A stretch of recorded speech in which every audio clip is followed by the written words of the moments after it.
When I went to high school, I remember that some of my teachers told me something that I found to be common sense at the time, and it also helped me a lot in my life. And what they told me is that very often there are two sides to the same issue. And if you really want to understand an issue, you have to look at the arguments for it, look at the arguments against it, and then make up your mind. Because if you don't do that, then you can't call yourself that you truly understood the issue. And doing so not only stimulates your brain in order to actively work and try to filter the good information from the bad, but it also promotes empathy. Because even if you disagree with another person on an issue, you can at least try to understand his rationale for believing what he believes. You can put yourself into that person's shoes, and you can say, all right, well, I don't believe in X like they do, but now I can see that if I were to believe in X, I would probably believe in Y and Z as well, like they do. So now the other person that you disagree is also a human being that just has a difference of opinion based on the fact that you disagree on X. And tackling the subject, trying to convince the person, is going to be a lot more fruitful if you don't talk about Y and Z, but you talk about the root cause. Now, that doesn't seem to be the case anymore. Common thinking isn't something that's being promoted. Instead, you're being promoted not to think for yourself and rely on other people doing the thinking for you.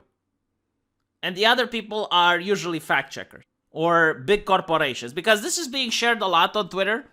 And as you can see, it really says that if you genuinely want to understand the news, if you genuinely want to understand information, you should only trust the people in the center here. Now, when you give a closer inspection, the people in the center here are the big corporations. So the independent content creators like Jimmy Dore, Ben Shapiro, they're at the bottom. They're not nothing to do with the top. Like only believe in big corporations. And we had this conversation through human history. We had this conversation already. It happened during the Dark Ages when people suggested translating the Bible. And it was like, well, we can't translate the Bible because then the peasantry would have access to it. And the peasantry is way too dumb in order to actually understand the truth. So we only need to have the priests, the clergy, translating the Bible to the people. The only way to reach truth is through the priestly class. Because if we let the people read it for themselves, then we're going to have chaos. I notice a return to that, where you can't allow the people to make up their own mind. No, you need to have fact checkers, you need to have terms of service on social media. Because obviously, unless you're an expert on a subject, you can't possibly make an educated decision. And I'll give you the counter argument to that. And this is why I'm making this video. This is what you need to tell these people that are sharing this bullshit to you. And this is how you can convince them of how dumb and stupid they are. Because they are. They're not misled. They're just dumb and stupid. And look. Every day you make decisions. In every aspect of your life, you make decisions. You fact check every day. Imagine you're going to buy a car and you go to a car salesman, and the car salesman gives you this used car and he says it's a wonderful vehicle. How do you know if he is lying or not? The answer is that you're fact checking. What are you doing? Well, you're probably going to take it for a test run, going to put your ass in that seat, drive the car a little bit, and then you're probably going to research it on the internet, look at the fabrication model. You're going to probably ask a couple of friends. Even though you're not a mechanic, even though you don't know how to build a car, maybe you don't even know how an engine is running, you're still fact checking. You don't have a fact checker to do it for you. There's no terms of service there. It's just you and the car. Do you want to buy it or not? The decision is going to influence you.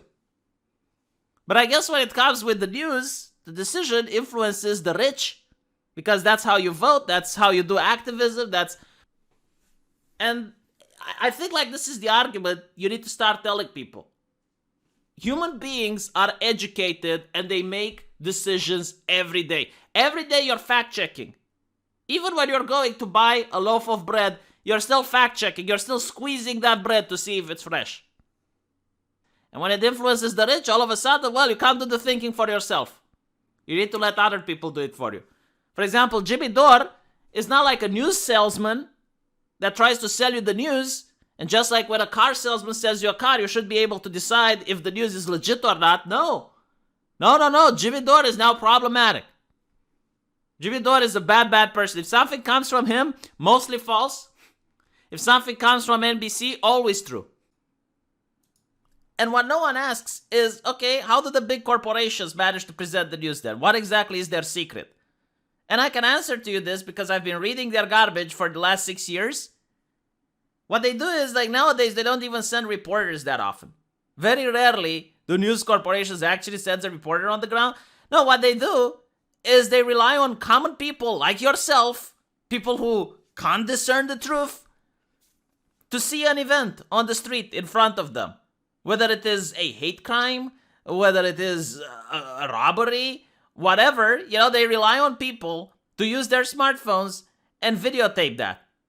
Now, if they don't want you to know about the event, because it's not in their best interest, maybe it doesn't give ratings, or maybe it would upset their audience, then they just don't talk about it. But if they want to put a spin on it, like let's say it's a hate crime or something that CNN likes to get their hands on, then they not only show you the footage, but they also editorialize it. So they show you the footage, and then they tell you how to feel about it. And that's literally what the big corporations do. That is their business model 101. Because you can't just see the footage for yourself. You can't just see the event for yourself and then make up your own mind. No. You need someone to tell you how to think, and more importantly, is to someone that tells you how to feel. For example, during the riots in the United States, Twitch banned people live streaming the riots. The ADL, I believe, or the ACLU, I think it was the ACLU, they freaked out because police officers were live streaming with their body camera and they were showing the riots. Why? Because for the first time ever, it was like a window into the United States. It was showing people the events without telling them how to feel, without telling them how to think about the events. It was just the raw footage. No commentary, no nothing. Like, this is happening. Here. It's what you get. And all of a sudden, oh, well, we can't trust people with that information. We need to shut it down. But, it's the current culture, I guess. But, by the way, it's not even getting to the point that you should only listen to the people at the center. Reading the people on the bottom is problematic. I had one of you guys contact me in DMs, and you know that I always respond to DMs. My DMs are open. I like talking with you guys. I like talking with people and interacting as much as I can, of course, because there's a lot of you and there's just only one of me. But I had one of you, and they said that they enjoy listening to Infowars. And I'm like, okay, whatever. And they're like, well, yeah, unfortunately, I can't listen to Alex Jones at work. And I'm like, oh my God, that is so bad. It's not because I disagree with what he is doing. I completely get it. But the fact that you have a culture where even listening to something is problematic, like being exposed to it is heretical. And it's kind of funny because I remember seeing that General Gender Studies coming out, and, he's defending critical race theory as a general. I don't know why, but okay. Critical race theory is being controversial in the United States, and he was trying to defend it being taught in schools. And he says, well, just because you're exposed to something, just because you read something, doesn't mean that you're going to automatically believe it. For example, he read the Communist Manifesto. That didn't make him a communist, says the general that gets a little bit too cozy with Chinese communist generals from the other side. I joke, but if I was in the audience, I would have asked him, oh, you read the Communist Manifesto? Did you read Mein Kampf as well? We all know the answer to it. Resounding no. Like, if you would even say that he went near that thing, he would get fired. And I'm not encouraging people to, read whatever. Like, do whatever you want, is my point. It's like, I even remember when there was a news article in the United Kingdom with some controversial guy. Wasn't controversial, he was an intellectual, but disagreed with the establishment. Forgot his name, but he was on the BBC, and apparently, they found in his library a heretical book. And, that was a big thing. It's like, why does he have this book in the library? Oh, is he reading blah, blah, blah. This is sounding like a cult. Only when you join a cult do they tell you what you are allowed and what you are not allowed to be exposed on. Like, this is brainwashing 101, when you're literally not allowed to read other things. You can read something and not agree with it. I agree with the general gender studies there. He's absolutely right.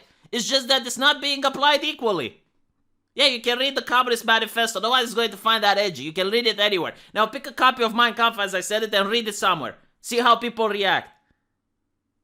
It's almost like you're reading the demonology book.